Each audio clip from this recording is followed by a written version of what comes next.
На социјалните мрежи, но и на дел од домашните информативни портали, се појави линк кој води до веб страници на кои се рекламира производ кој за 4 дена ве ослободува од болката во зглобовите. И сега гледате. Докторот Константин Георгиев и се читајте го овој дел. Доцент лекар на клиниката Пан Житре во Скопје која не постои. Никој не знаеше да каже како производот воопшто влегол во земјава. Се изострува судирот за улогата на Советот за реформи во правосудството. Таа координација каде оди реформата треба да биде од нас составена и ние имаме намера да сериозно да направиме.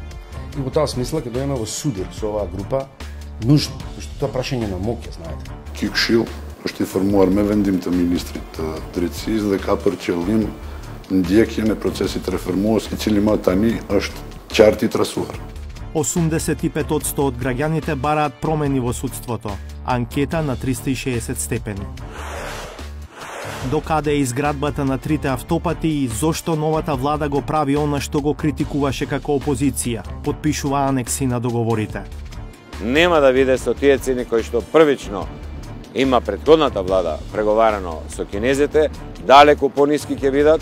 Репортажа од терен за спорните точки.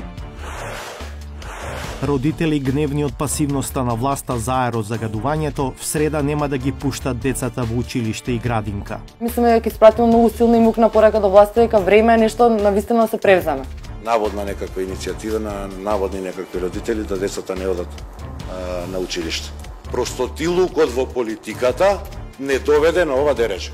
Кога е Искрен Шилегов, кога зборуваше како опозиционер, покрај бројните ветувања, градската власт не стори ништо да го намали нивото на ПМ-честички.